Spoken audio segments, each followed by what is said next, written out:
It was a corner in our basement, and it started off with like $20 IKEA chairs. It started off with the cheapest mics. Packed up my bags, and I looked at my apartment, and I said, if you would have talked to the people around me 5 years ago, they would have never thought I would still be here. So what made you initially interested in moving down to Florida? Oh yeah, he's probably gonna go down there for 6 months. He's gonna hate it, and he'll be right back up here. But the success that I've had just by being down there, which is something that, you know, some people may look at it, it's like, okay, you have a small apartment, 1 bedroom, but hey, guess what? I pay all my bills on time. I have my own car. I have my own apartment. Like, I've never had to ask for a handout, anything. I'd rather struggle and feel the joy of I still did it. We just hit 800 subscribers, and I can't thank you guys enough. You guys are literally making my dream come true. We are on the road to 1K, so make sure to subscribe, like, and comment. Now enjoy the episode. All right, welcome back to another episode of the Steve Reynoso podcast. I say this all the time, but tonight I have a very special guest, and you guys will see why.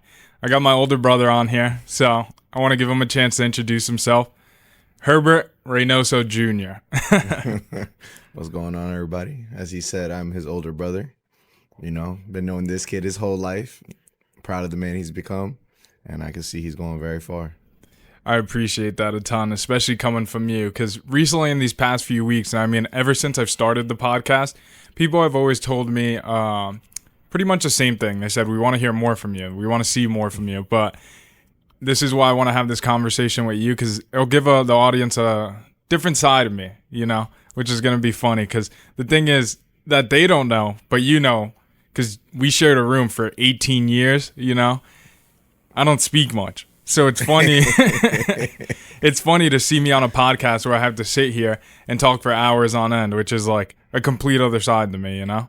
Yeah, it's definitely very different than what I envisioned you doing when we were younger. You talking to people and you trying to communicate and establish points. It's so crazy to think, because I never thought this would be the direction that you would go, but I always knew you were going to want to do something big. Yeah, 100%. Honestly, like, I never thought it would be the direction I want to go. Even, like, some days I still have my days where I'm like, this is so awkward to me, you know? But, I mean, after doing, this is going to be my 21st episode. After doing 21 episodes, you start to catch, like, your own little feel to it, and you start to have fun with it. And then the way I look at it is, like, I'm just really having a regular conversation with other people, which is cool. Even though, like I said before, it's funny because I don't talk much outside of the podcast. It gives me an opportunity to just chat what's on my mind, say whatever. I try to explain to people, because now I work from home most of the times. I work in the studio, and people don't understand unless you live that type of lifestyle. I don't interact with people. Like, if I go to the gym and I decide to be myself, which is quiet in a way, like, I probably interact with 4 human beings, and 2 of them is my mom and dad, and then the other 2 is you and Helen, which is my sister as well. Well, don't forget about Prince. That's the other human being. Yeah, we have that's my son, my golden doodle, man. He's stares you, looks you in the eyes like he's a human. It's actually crazy. Hey, man, it's a human trapped in a dog. I'll tell you that for real. Yeah, people say he wears like a skin suit. It's hilarious. But I want to just tell the audience real quick. Also, it's so funny listening to you, because I know you just woke up from a nap. I woke you up from a nap to record this. So, like, we definitely sound alike in the sense of our tone and the way we speak. So it's funny because, like, outside of the podcast, and even when I listen to my own podcast, I'm like, oh my God, this dude is fried. Like, you know, and when I hear my own stuff, like, I used to get it even in early middle school. You remember, like, mom and dad asking me, like, did you smoke weed? And I was like, I feel like it was just when I hit puberty, they asked me if I smoked. The same question always gets, well, we also have very, like, small eyes. So people always assume, like, oh, you must be high, or oh, you're talking so slow. Why is your demeanor so, like, laid back and relaxed? And what people don't understand is that's just who we are. Exactly. Like, all of us are very, very similar in the same way we came out. We're so relaxed and laid back that people are like, oh, you got to be on something. Yeah. Like, no, we're just, you know, we enjoy the moments of life that we enjoy, and besides that, don't let much stuff bother you, you know?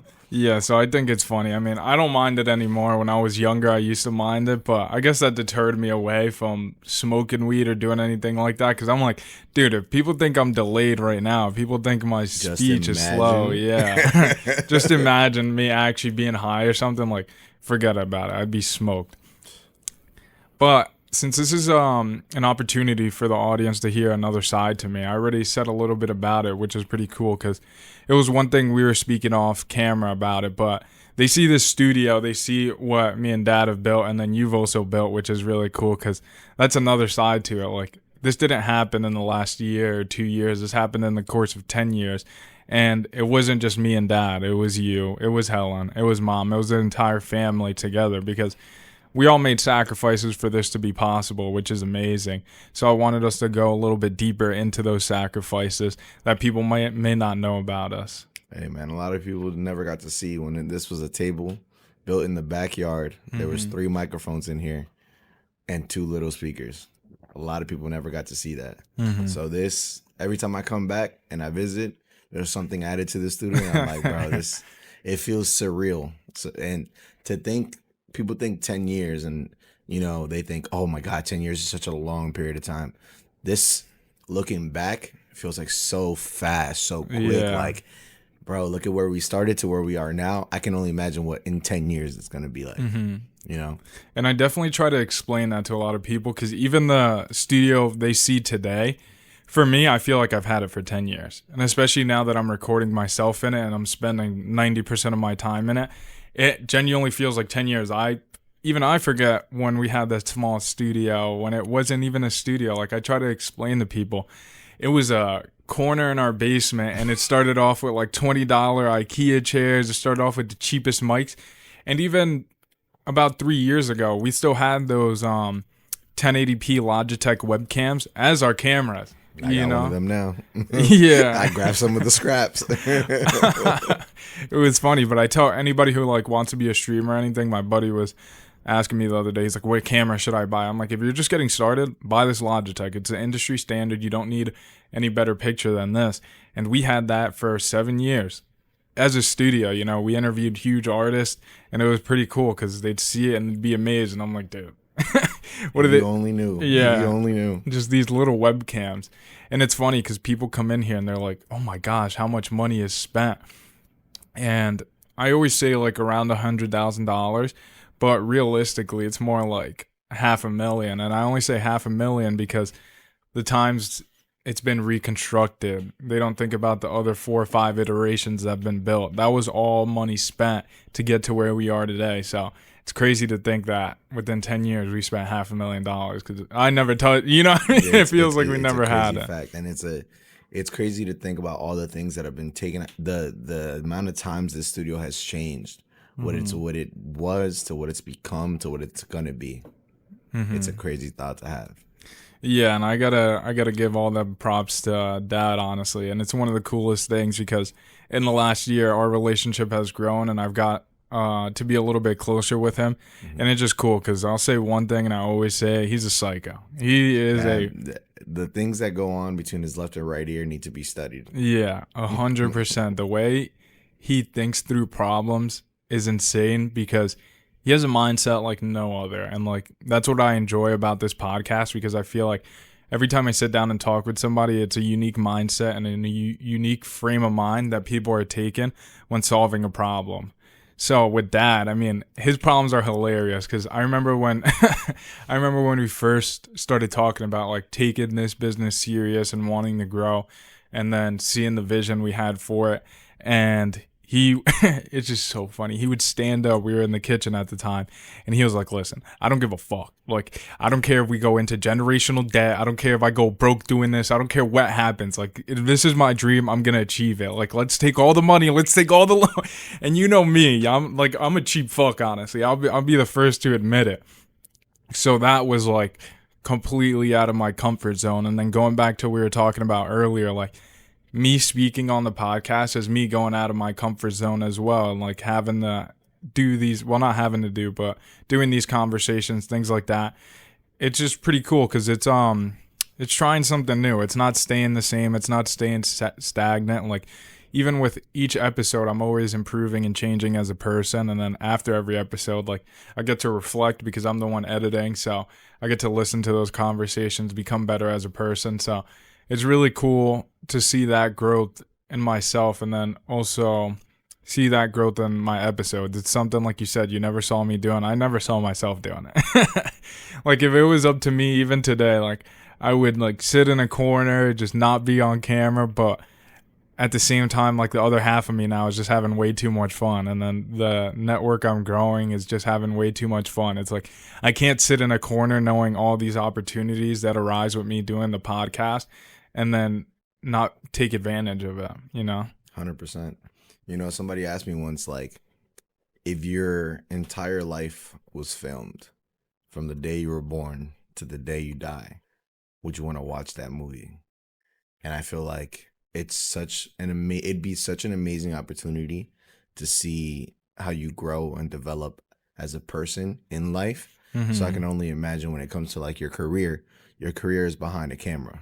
Exactly. So you're getting to see your development day in and day out, and especially since you do your own editing and stuff like that, it's probably amazing for you to see it. You probably get tired of hearing your voice. You probably get tired of seeing your face, and you're like, oh my God, I just want to go sit somewhere. But like, you're seeing your growth, and when you see your product grow, it's probably an amazing feeling.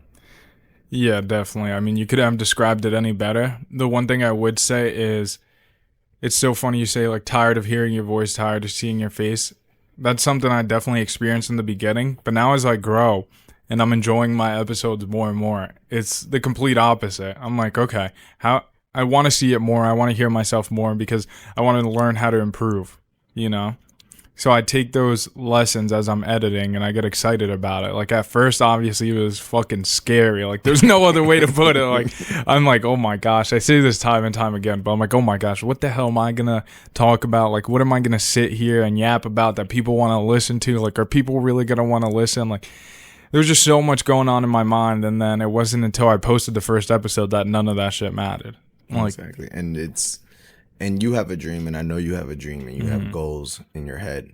And I think that's a beautiful thing to have, because you should never, ever feel settled in life. You know, you should always feel like I'm striving towards something, I'm working towards something, no matter whether it's something small or something big, but just have something that you're working towards. And I feel like with this, you found something that you can achieve these small goals, which will make you in life feel more achieved and more prosperous. And all these little things, man, they're gonna add up, and you'll look back in 5 years and you'll see, wow, look at where we were.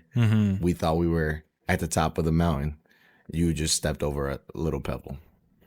Yeah, I definitely, even in this past year, I could reflect a ton because just the amount of growth I've had. And like you said, now I'm pursuing my passion, which is really cool, because I would have never thought this would be my passion. Like, I definitely imagined myself doing something in content creation because you always saw me gaming all the time and wanting to become a streamer, which is hilarious to me because you see my lifestyle now being here these past few days. Like, I rarely game ever, you know. Yeah, man. It's the complete opposite now. But yeah, just seeing the growth in the past year has been absolutely insane to me. And then it's one thing I tell people about the business. If we built this studio taking it as a hobby, like, imagine what we're going to be able to build when we have our heads put into just growth and pursuing our dreams, you know? Yeah. And it's crazy too, because, you know, I talk to a lot in the industry that I'm in. I talk to a lot of people. I talk to people day in and day out. And it feels like everyone always has a story. Everyone always has a voice. Everyone has some type of guidance that they're trying to give you, you know?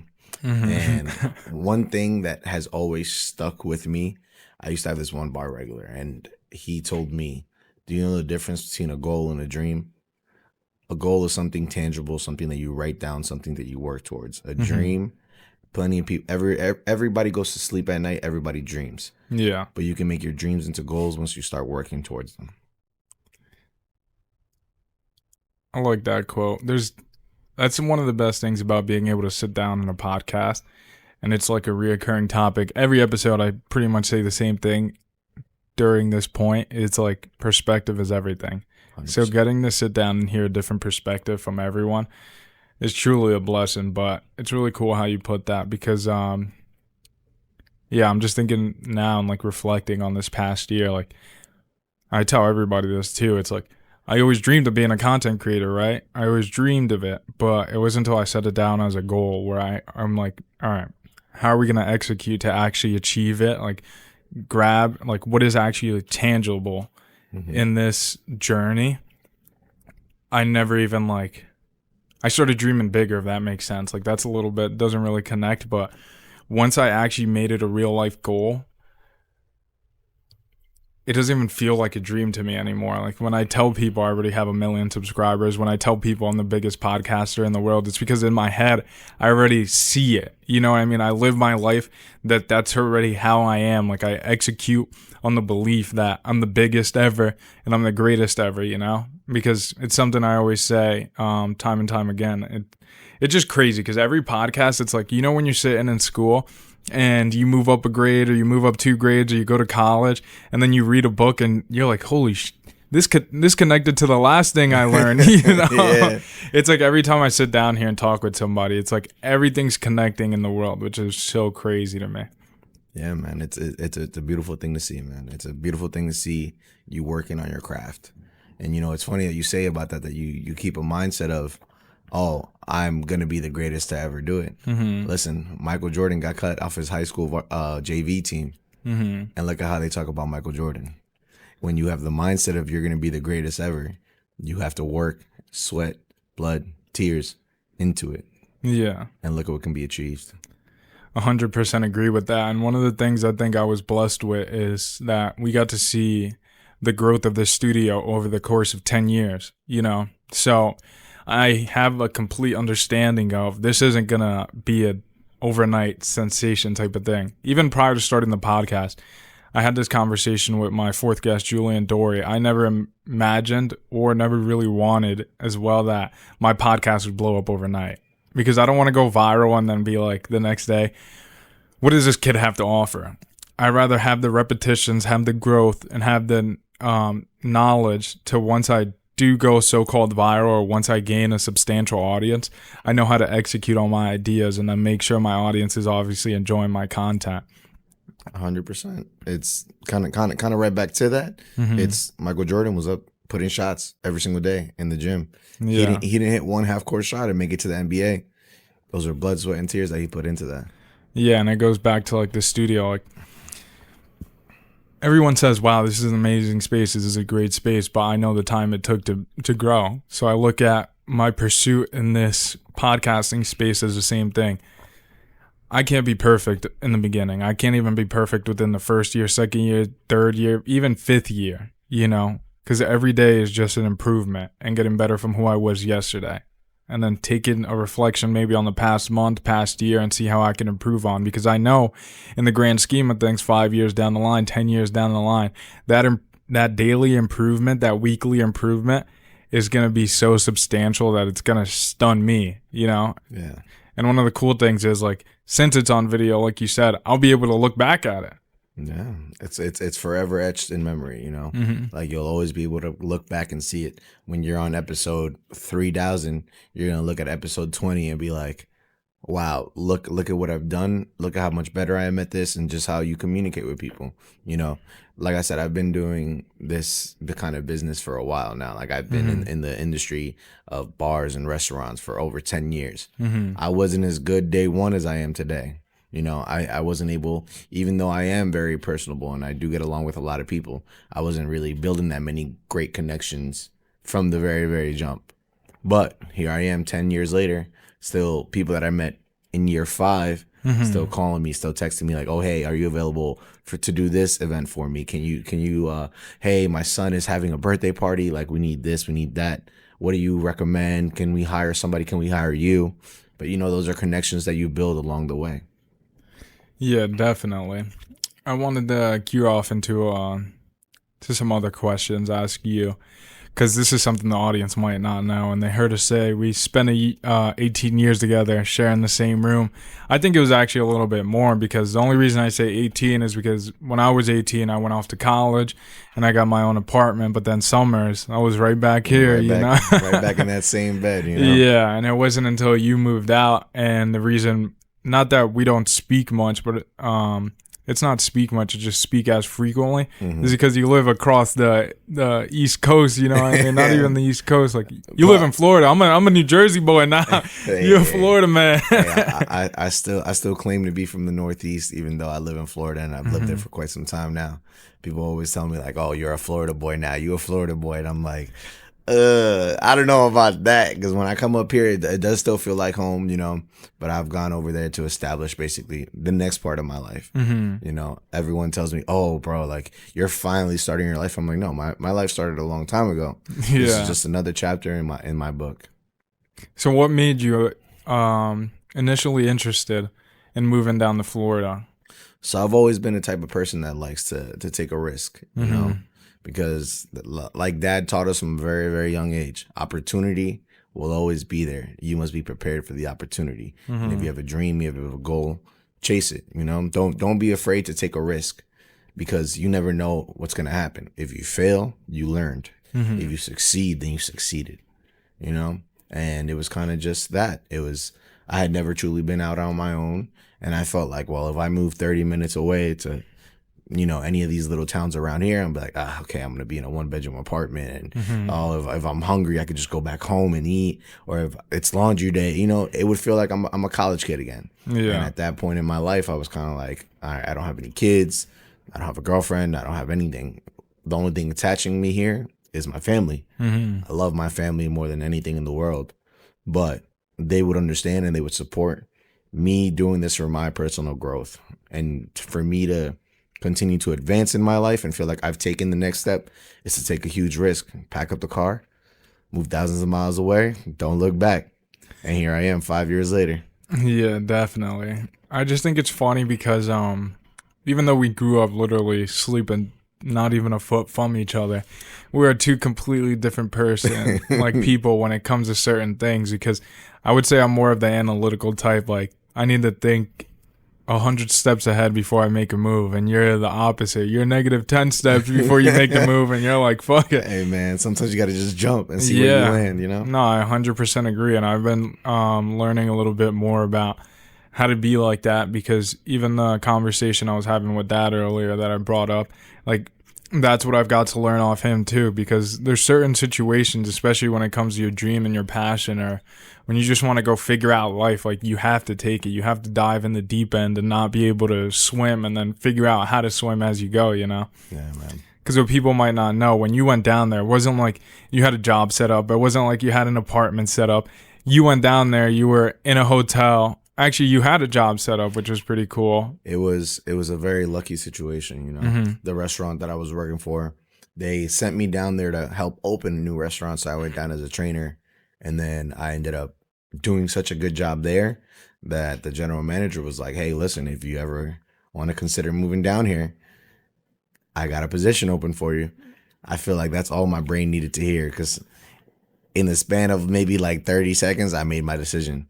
After I came back from that 1.5 training down there, actually my general manager up here was training me to be his assistant general manager. And he was like, oh, this would be like really good on your resume, because it'll help you move up faster. I came back and I was like, hey, I got to talk to you. He was like, you don't want to come back, do you? And I was just kind of like, hey, man, listen, it was an opportunity given to me. I'll stay up here for another month. And in that month, it was me just trying to figure out, okay, how much can I set up before I go down there? Literally that very next day, I called the manager down there. I said, hey, I'll be there in a month. Put me on the schedule in a month. And just like that, man, packed up whatever I had left in that little room that we have. And I said, hey, I'll figure it out when I get there. Spent about a month and a half going from hotel to hotel to hotel. Because down there, they were only letting me do like a week stay, or hey, you can hear for a week and a half, 10 days, something like that. I think I stayed in over 5 hotels. I even spent 2 nights in my car, because I was like, wow, they're trying to charge me like $600-700 for just a weekend stay. And I was like, that's ridiculous. I'm not even going to make that this weekend. And I was like, you know what? A couple days right here. There's a gym right next door. I'll shower in the gym. Hey man, it's the struggles that come with you taking an opportunity, you know. And then actually, I was able to in that time, in the month and a half that I was down there, I was able to connect with one of my coworkers, because me and her got along so well that she offered me a room in her apartment. And at the time, I'm thinking, oh, it's gonna be this big room. Okay, at least I'll have some type of opportunity. But it was a pull-out couch in the living room. But hey, I had my little duffel bag with all my clothes. It was enough space for me to shower, enough space for me to sleep. And hey, 2 months later, had my own first apartment. Yeah, which is really interesting and really cool because I went down to visit you now, what was it, 2 years ago? Mm-hmm. And you live in West Palm Beach. It is beautiful down there. So I completely understand. Like, once you're there and you're able to land your first apartment and then feel like you're finally on your own, you got no looking back. Because like you said, you don't have the family that's down the block an hour away where you could go do laundry, go get food, maybe even go ask for money if you're down bad, if something happens to your car, you know? Because over here, one thing that's really nice is everything's convenient for us. Everything's close here. Yeah. You know? And it's a little bit of a different mindset when you're, and I knew that taking that risk, you know, Yeah. I knew that I would have to either find the answer or die trying. Yeah. For me, it was never, and it was funny too, because I had one friend that lived maybe 30 minutes from where I decided to move. And that was probably the one person that I talked to the most while I was first down there. And me and her would always just go back and forth, and we kind of came to a conclusion to understand that we're the type of people where we're either going to succeed or die trying. Yeah. There is no, oh, I failed, I got to ask for help, or I've never been the type of person to ask for help. If I got myself into something, I'm going to find my way out of it, you know? Yeah, I could definitely relate to that in the sense of, I mean, I have crippling student debt. We talk about it all the time. All the time. All the time, but it's not something I ask for anybody's help on. And even at times where I was in my own apartment and I knew I had to pay for something and I knew I couldn't even afford food, like I felt bad asking for any money from anybody. And I've never, like, I don't know what it is about us. Like, we've never been that way to ask. Like, you just kind of had to get up and go get it. And maybe at times I might have thought, like, damn, this sucks. I wish I had like rich parents where I could ask for this, ask for that. But you know what? That was just me being ungrateful, because truly, like, our parents gave us everything we've ever wanted in life, in a sense, especially from where they came from. So I really just had to man up and realize, like, I put myself in that situation, you know what I mean? Especially now. That's why I never asked for one dime, $1 for any help on anything regarding my college or student loans, anything like that, because I put myself in that situation. I could have gone to community college, could have gone to a way cheaper school. There was a lot of things I could have done. So you got to stop blaming others for, like, your mistake, in a sense. No, 100%. But I also feel like we're a different kind of person because we don't like handouts. Yeah. I don't know. At least when I speak for myself, like, I like feeling like I achieved something and I worked for something. Yeah. You know, the value of $1 was taught to us at such an early age, and I feel like that same value has then gone into life. You know, when you achieve and work towards something, it's just so much sweeter. Like, the result, to know, oh my God, look, listen, when I packed up my bags, and I literally had this feeling, like, right when I came back up here, I packed up my bags and I looked at my apartment and I said, if you would have talked to the people around me 5 years ago, they would have never thought I would still be here. Interesting. They would have never thought, oh yeah, he's probably going to go down there for 6 months. He's going to hate it and he'll be right back up here. But the success that I've had just by being down there, which is something that, you know, some people may look at it, it's like, oh, it's a small little, okay, you have a small apartment, 1 bedroom, but hey, guess what? I pay all my bills on time. I have my own car. I have my own apartment. Like, I've never had to ask for a handout, anything. I'd rather struggle and feel the joy of, like, I still did it. Yeah. I had people doubting me. I had people telling me, oh, it'd be so much easier if you were still living at home. 100% it'd be easier. But then I wouldn't have something of mine. I wouldn't have something that I work for.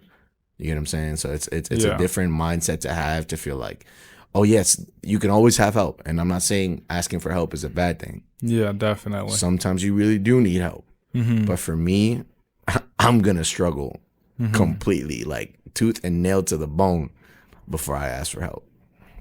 Yeah, one thing I thought of while you were saying that is the process of enjoying the journey, which is another like recurring topic through all my podcasts, which is really cool because I feel like you have a similar, like we're similar in the sense like we enjoy that grind, we enjoy that hustle, and if we're not put in certain situations, I feel like we're not going to execute in the sense of like we sometimes might force ourselves to hit that rock bottom just so we could propel all the way up to the moon type of situation, which is weird because I've explained to many people before, not too much on the podcast, but it's like when I was working my job in New York at a private tax firm, like that was the lowest I've ever been mentally. And I said this on my last episode. It was the richest I was financially, but in life I was broke, you know?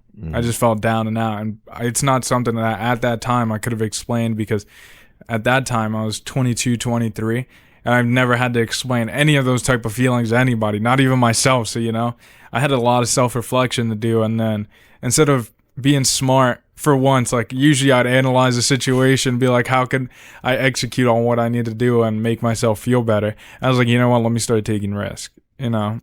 And then I put myself in a situation where I wasn't so comfortable, where I wasn't making so much money. And now I need to execute to make money, which is cool because one thing I always say to my friends is like, if I was still in that job, I would not be doing this because I'm comfortable. Like I know I'm getting a check. I know I don't need to post a YouTube video because like, what's the big deal? Like, okay, all my fans, if I have any fans, which I hope I do, but anybody watching my episodes, like, what do I owe them? I don't care. I have money coming in. Like, I'll be good. You know what I mean? But diving off the deep end for me is kind of like I have to succeed in what I'm doing. And one thing nice about the podcast, like I definitely want to succeed in this. And I have a fire lit under me where I feel like I have to. But in reality, I don't have to. Like, we're building a business outside of this, which is a beautiful thing. But now I'm just having too much fun where, like, I had this feeling like I just have to. And I can't let anybody down because now I have 700. I'm about to hit 790 subscribers on YouTube. Like, road to a million. Road to a million. But it's just absurd to me because, like I said, on the daily, I speak to 4 people max. Max. On the weekly, monthly. That's not even daily, on the monthly. But to have 790 people listen to me is just absurd to me, you know? So. And kind of along the same line, you know, it's funny. It's like I said, I'm a very social person, but it's only social because of what I do for work. You know, it doesn't ever feel forced. It does feel like that is who I am. But once I clock out and I'm on the way home, I don't want to talk to anybody, you know? And it's because I feel like, okay, I'm back to my bubble. And this is my safe bubble. This is my time, my space, and it's fine. You know, you don't have to always be out there, but just take a little risk every day. Try to challenge yourself and do something outside of your comfort zone every single day. Yeah, and I would say it's funny you said that because I feel like I'm a socially awkward person in the sense of if it's me and you going to the gym and you start talking to somebody, I'm just going to stand there quiet as hell. Like, I'm just going to mind my business. I'm not going to be like, hey, how are you? Like, it's definitely something that I've had to start trying to step out of my comfort zone, but at the same time, like, it's easy to be comfortable, you know? It's easy to just stand there quiet, which is like why this podcast has been a blessing because just getting to talk to other people is just definitely got me more out of that like socially awkward bubble. And like now, I genuinely do not care. Like people do not understand that feeling because I was a person that for 25 years, 26 years did not understand that feeling either because I cared so much what other people thought. But now I'm at the point where like I genuinely do not care what people think of me. So like when I go up to you and say, hi, how are you? Even if it's a funny ass like just saying and I just sound goofy, like I don't care. As long as I'm being happy and enjoying my life, like I genuinely don't care. Just me, you know? Yeah, man. At the end of the day, all that truly matters is what you think about yourself. If when you wake up in the morning, no matter whether you're happy, whether you're sad, whether you're, you know, all these things those are regular human emotions, you know? Yeah. We all go through it. We all go dark times. We all go through happy times. But it's when you put your head on that pillow at the end of the night, did you have a good day? Because you were able to be proud of the day that you have, you know, be like, okay, this is another day. Be thankful that you got another day. because you never know when it's going to be your last, you know. And I've had a couple of friends now who have passed away at a young age, you know, but they found joy in every single day. And that's what I always say is, hey, if today is my last day, I'm going to have a good day. Yeah. You know, there's also, it's crazy. I forget what the exact number is, but if you think about the amount of seconds in a day, right? And let's say you have a bad 60-second, 120-second interaction, how so many people allow those 2 minutes to damage the entirety of their day. But if you had that same amount of seconds in dollars and somebody took that same amount, you'd be like, oh, it's whatever. Yeah. So why is it that you value your money differently than value your time? You know, because at the end of the day, you can always make more money. The opportunity for more money is always going to be there, but the opportunity for more time is not a thing. Okay, you have the time that you have now, so do something now. Appreciate the now and be happy in the now. Yeah, definitely try to look at that more in that frame of mind nowadays than I used to, because I used to let things get to me and linger and really just care about all these superficial things that really in the end of the day doesn't matter, you know. Nowadays, the only time I would feel like that is like today. I was tired, you know. I barely slept because I had a ton of work to get done, so I might just be stressed out from that. But after my nap, I'm a brand new person. You know? I feel like I came back to life. But other than that, if I'm not tired, if I got a good night of sleep, I'll never let really anything get to me. Because like you said, you have a finite amount of time, you know, and every second that disappears is gone forever. So why waste another second being angry, being upset, being mad, not believing in yourself? Like I tell everybody, change that mindset. And I always say the same thing over and over again. Don't get me wrong. I completely understand what it's like to be in that frame of mind. I understand it's not as easy as just, okay, I want to be happy, you know? Like, I'm not saying that at all, but start taking the steps to be there. You know what I mean? Like, if you want to be, let's say, chemical engineer, but you have yet to open up a textbook, you have yet to study for even half an hour, like, you know, you can't really say you want to do that. If you want to be a podcaster, but you haven't even reached out to one person or you haven't recorded one episode, okay, like, you know what I mean? You need to start taking the steps to do that. Start taking the steps to pursue your dream. So, and at the end of the day, like you're way too tired to even think about being sad, think about being mad. You're just like, I spent a whole day working towards my goals, regardless of what those goals are. I spent that whole day. Like you're going to be exhausted. You're just going to plop in bed and then do that again the next day and the next day and do it for 365 days. And then at the end of the year, tell me if you're still depressed. Tell me if you're still angry at everybody. Like you're just not going to care anymore, you know? You know, and I always think back, somebody taught me that it takes 21 days to create a new habit, you know, and your life could be that much more different in 21 days. You start doing something today, trust me, by the end of the month, you're going to feel 1,010% different than you felt today. Yeah. You know, and that's growth. That's called moving forward in life. And, you know, I'm nowhere near where I want to be in my life. I'm still working towards the things that I want to work towards. And I have a dream every single day, but I have more and more goals also every single day. Yeah. You know, because these are the things that I'm working towards, and I won't let anything stop me. As you see, me taking a risk, it don't mean nothing. Definitely. How important is that, like setting up more and more goals? Because that's one thing I've learned on my journey. Like I said this on my episode with Patrick of NJ Outdoors. I had a goal of hitting 500 subs. When I hit those 500 subs, I stopped posting for like 2 weeks because I hit them expecting me feeling this type of emotion, like me being so excited about finally hitting this goal. And then I was just like, it was like daunting in a sense. Like I genuinely felt nothing. Like my boys asked me like, yo, congratulations. We know how hard you've been working on it. Like you've been thinking about this forever. And then when I finally hit it, like I said, it felt like nothing. And then that's when I realized I need to keep setting goals. I need to keep reaching higher and higher. And anytime I achieve my goals, that doesn't mean like I shouldn't be happy or anything, but it just means I got to keep going in a sense, you know? It's that never being satisfied, you know, which could be such a negative thing or such a positive thing. It all depends on what you're working towards. Yeah. You know, at the end of the day, people say, oh, it's not good to be satisfied. It's okay to have a moment of joy, appreciate what you did.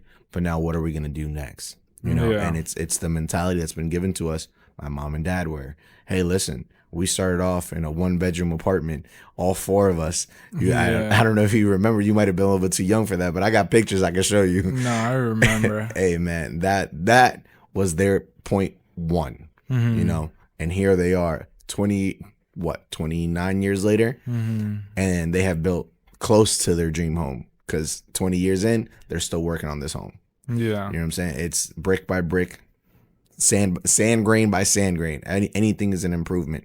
So don't just be satisfied. Keep working. You'll see that everything will bring you something. Yeah, definitely. And I think the way we grew up was definitely interesting because we grew up in a middle class town, if anything, upper middle class for sure. Yeah. But I always felt like we just couldn't afford anything, you know, which was crazy to say. Even though in reality, what was nice was when we were younger, they would send us away to DR almost every summer and we'd get to experience life there. Anytime I had that mentality creep up, like, oh, we're broke, we can't afford anything, we'd spend 3 months in DR with the power going off, like there was 4 families living in one house, and it just changed your perspective completely because we were there and we were the happiest we could be, you know what I mean? And we're talking about like I'm sitting on a rocking chair and then the fan that's hitting me turns off for the next 6-8 hours and I got ants fucking, I got mosquitoes and everything biting me up, you know? But that didn't stop us from like being happy and enjoying life and like seeing what's really important. So after going there so much, it definitely changed my perspective on everything. Yeah, man. And it's listen, the most important thing in life is the only person you're racing against is yourself. Yeah. You know, never look at, if you're driving a Honda Civic, never look at the Corvette. Because the person in the Corvette is looking at the Lamborghini. The person in the Lamborghini is looking at the brand new art. You know what I'm saying? There's always somebody looking at somebody bigger or somebody more further ahead in their career or further ahead in life. You can't compete with that. Because at the end of the day, there will always be one person above. There will always be another goal. There will always be something else that you can do. But if you're happy with what you're doing, those things will come, and they'll come at the time that they're supposed to. Yeah, and that was definitely an issue I had during college. I felt like I was in competition with everybody. I would just compare myself to everybody around me, like, oh, I'm not doing as good as this guy, or I'm doing better than this guy. And it's just a terrible mindset to have because it just, like, honestly fucks you up in so many ways just because it's slowing you down from focusing on yourself, you know? And at the end of the day, like, God forbid this ever happens, but everybody around you, everybody you care about, everybody you're comparing yourself about could die tomorrow. You don't know, you know? And then what is there left to compare with? Like, just focus on you because, like you said, tomorrow isn't promised. So just try to be the best version of yourself and really build yourself to be happy no matter what. Not even to be happy, just, I don't even know how to describe it because even nowadays, like, I'm not happy, honestly, like, I wouldn't say like 90% of the time, but that doesn't stop me from just being disciplined and working towards my goals, you know what I mean? Because in my opinion, like my honest opinion, I don't think men are ever going to be happy more than 50% of the time. Like we just have so much responsibilities as we grow older. We have so much going on. So, and I also think we need to earn that happiness. Like the lazy men that are expecting handouts that aren't working really hard to grow their future, like you, sounds terrible, but you don't deserve that. Like, you know, get up, go grind, and get after it. And then after you've grinded and built something for yourself, whether it's a career, whether it's a education, whether it's a business, like then you could tell me you're happy, you know. You know, and it's, listen, in my 30 years of life, if I've learned a lot, but one great thing I've always learned is everybody has their own struggle.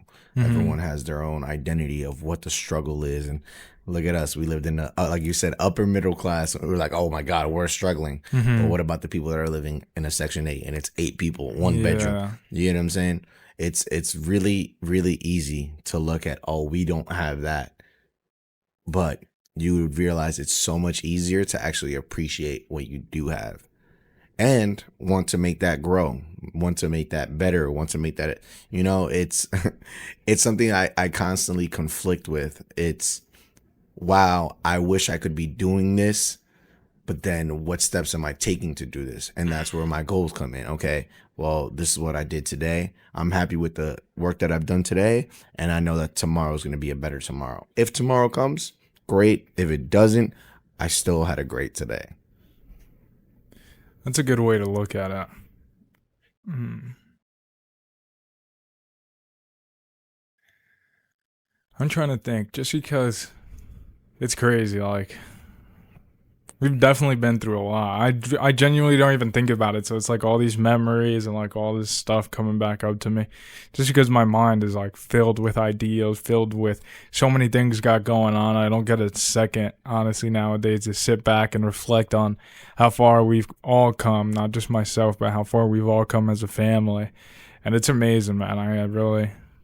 Like I said this on the last episode where I was super proud of Helen where she is, to see her, because we see in her struggles. Like you said, everybody has a different struggle. Like I used to worry about like I'm the only one struggling. I feel like when you're so focused on social media and so focused on other people's lives, like you pretty much have a misconception of everything going on. Because we were talking about this with your friend the other day, but we only see the best parts of people's lives on social media, at least for the most part, you know?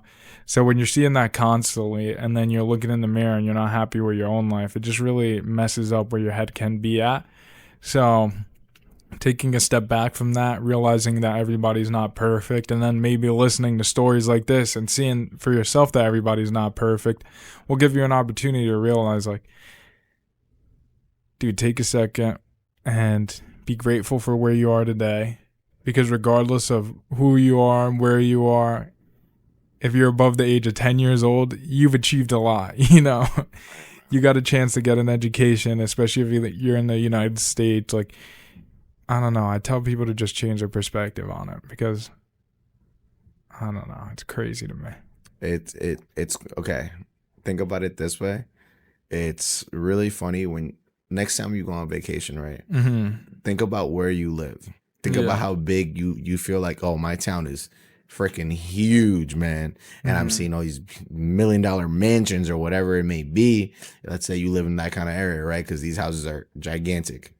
Get on a plane, fly out of that city, and look down. How big does that look?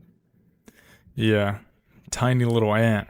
You know? And that's such a crazy thought to me that, you know, our problems look so big to every single person. Whatever they're going through, it's the hardest thing they've ever gone through. Yeah. But at the end of the day, it could be this small. It's all about what your mindset is and how you can attack that problem. You know, it's really easy to think about the problem. Take 2 seconds, think about a solution. Okay, if that didn't work, okay, let's work on this and let's keep moving forward, you know? And it's, people always laugh that they feel like I'm so nonchalant. But it's because I always tell them, like, I have real world things to worry about. You know, at work, I'm very much like this. With my friends, I'm very much like this. With my girl, I'm very much like this. Where she's the type to like panic over little things, I'm more like, baby, we're gonna figure it out. Yeah. Like, let's just breathe, take a second. Okay, what's the issue? All right, let's talk about it. Let's talk about how and what things we can do to try to fix the issue. You know, life's a lot easier and it gets a lot less stressful when you stop trying to be like everybody else, when you start thinking about, this is what I want for myself, you know, and to be a little selfish sometimes is not a bad thing. Yeah. You know, it is what can make you a better person, to do what's better for you, because when you better yourself, then you're better to the ones around you. I've actually said this in another episode, but I believe people have to be selfish in this life, in the sense of, you got to take care of yourself before you take care of anybody else, because that's something I felt like even I was doing at one point. I'm so worried about, how's this person doing? How's this person doing? How can I help this person, that person? But I needed to truly help myself first. You know what I mean? I needed to make sure I'm good, whether it's mentally, whether it's financially, whether it's in my career. Like, I need to make sure I'm good, so once I'm truly good, I could help you at the pretty much full capacity, instead of like trying to help everybody else just to push away my problems and forget about my problems type of things. Because in the end of the day, then who's going to help you when you need it, you know? Yeah. You know, the story that I always think back to, if you remember Miguel and Derek falling through the frozen lake. Oh my God. 2 packs of idiots, man. 2 packs of idiots. And it's the craziest thing. So Derek fell first. Mm-hmm. Miguel goes to help him. Miguel falls. You know, Miguel only fell because Derek made the ice weaker by just trying to haste out of there. Whether he went with the good intent of trying to help him, and now you're both in the frozen water, right? He finally helps Derek out. Derek gets out. Derek looks back at him and goes, "You came to help me. What kind of help am I going to be for you?"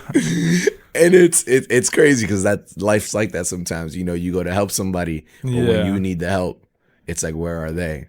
For sure. You know, but at the end of the day, what I'm trying to get to is sometimes it's better off for you to do what's best for you, and in the long term, it's gonna work out. Yeah, and it's just funny because Miguel's so dumb too, man. I just can't believe what these two idiots did. But it's funny because once Derek was able to explain that to Miguel, Miguel's like, "That kind of makes sense," and he wasn't mad about it. He was like, "Yeah, who are you gonna help?" Man, I always say this to you guys, and I was saying it yesterday as well. You guys need to start a podcast and just rain off on all the stories. Like, you guys together, because the thing is, individually, all intelligent human beings, you know what I mean? All high achievers if they want to achieve anything. But together, pack of idiots, man. But that's like any other male friend group, you know? It's like a bad idea turns into a great one when you're out with your best friends. I don't know. I like to say that when we're together, it's like we have one brain cell being shared, and sometimes it doesn't get to the next brain because it's running as fast as it can, but we're sharing that one brain cell when all four of us together. And mind you, this is 4 grown men in their 30s. Holy shit. Yeah, no, that's scary. Because I definitely think my friends and I can be dumb at times too, but I try to mitigate that as much as possible. You guys encourage it. Hey man, like I told you, life's about appreciating the little things and appreciating the little moments, like stuff like this. Excuse me. Like stuff like this, you know. I get 5 days to be up here. I try to spend as much time with all of them. Why? Because we've been friends for 15 plus years, you know. And these are people that knew me as Herbert the boy, and now they're gonna see Herbert the man.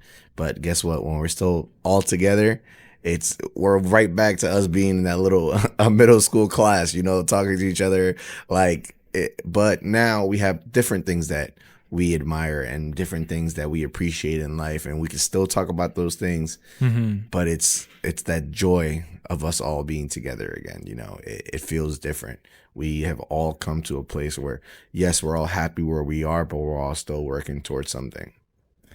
Yeah, I could definitely completely understand that, because not all my friend groups are like that, but when I meet up with like Mike and Kevin, it could get dangerous, man. We are a pack of idiots together, so I could definitely relate to that.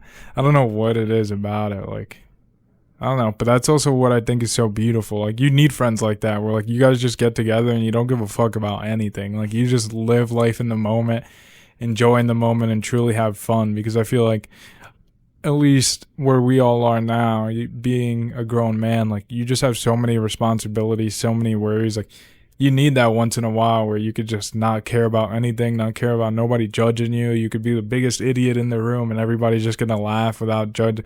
I don't know. It's definitely refreshing when you have friends like that, because I've seen other people who their friends are completely the opposite, and like, it just looks so freaking stressful. I would not ever deal with that with any of my friends. I just wouldn't consider them friends, you know? Listen, I've been blessed enough to have a great group of friends to the point where I don't even consider them as friends anymore. You know, these are an extension of my family. And luckily for me, I have a great family as well. So when I'm around them, I don't think it will ever change. Yeah. There's a movie, and I can't remember the name off the top of my head, but it has like a lot of like older actors, and you can see how they were friends from like the age of like 16, 17, and they're 65 in a home, still joking around, still making the same dumb jokes. And I'm like, I can see me and my friends doing that. I can see us still with our walking sticks, still knocking each other's walking sticks off, like, you know, little dumb stuff like that. But it's enjoying every single moment of life, because you never know when it's going to be your last. Yeah, it's definitely very important. And I also think it's important to not take everything so serious all the time as well. That's something I struggle with, because I feel like I'm more like I don't know, just to the T, to the page, taking everything literal and serious. But as I grow, I try to, I mean, now, like I said, I just really don't care. You know what I mean? A lot of things, like, just don't affect me in the sense of now I know better pretty much. Like, I know it just shouldn't affect me. Like, why should it affect me? You know what I mean? Like, the only things that do affect me in the sense are positive things, because I know that's going to help me. Like, anything negative, I don't let it affect me because I know it comes from a place of unknowing. Like, if you knew me as a person, if you actually knew me through and through, you probably wouldn't be saying anything negative about me. So anytime people say anything negative about me, it's more of a reflection of them than me. So I don't really care, honestly. And that's 100% the way it should be, you know. I do believe everyone has an opinion. Mm-hmm. Whatever your opinion is in me, I don't really care. If it's a positive one, awesome, amazing. And I'm glad that I was able to affect you in a positive way. If it's a negative one, then I'm so sorry for you. And I hope that we don't have to interact much, because it comes down to you. Mm-hmm. I am happy with the people that I keep around me every single day. And that's the way I'm going to continue my life to be. You know, Yeah. I've been through ups, I've been through downs, but guess what? I'm still going to appreciate the people around me, because those are the ones that I want to have around me. Definitely. All right, I wanted to cut it there just because we got a bunch of friends and family coming over. I got a text message of a few buddies coming over to see you before you head out tomorrow. So I don't want to take up any more of your time, but excuse me. I mean, you had no option, but thank you for coming on, brother. I was going to force you on here either way. Man, of course, anytime. Hey, listen, you know me. I'm here to support always. Definitely. And I just wanted to say I think it's a beautiful thing. And the same thing, we remember that talk we had outside last night, just me, you, and Dad, and we talked about how I see the great things that you guys are doing. I have never been so proud of anybody. I'm proud of Dad, and that's my dad, you know. But it's a different satisfaction that I get when I see the way you talk about this and the way you talk about your podcast, and you talk about the passion that you have. I love that, man. It inspires me to be better, you know. And that's hopefully what I could do with my podcast. I'm just like looking to inspire others and then also inspire myself. Like, I want to be great, but the greatest thing I could ever receive in this world is like having that feeling where I inspire others. I've gotten a few messages already on whether it be Instagram, Facebook, through my social medias, where it's like, dude, amazing show, amazing guest you had on. Like, you said amazing things in the sense of you're inspiring me to do this. You're inspiring me to start my first podcast. Like, I had a local hometown friend, and she was like, I want to start my own podcast, and was asking me for help. And I was just so happy that I was in a position to help and give the advice. And it's truly a blessing. So I don't take it for granted ever. And I'm grateful to be in this position for sure. So I appreciate that, brother. Of course, man. It's beautiful. It's beautiful to see. And just don't forget, Knicks NBA champions. Knicks in 4, baby. Knicks in 4, baby. Oh, shit. All right, we're good.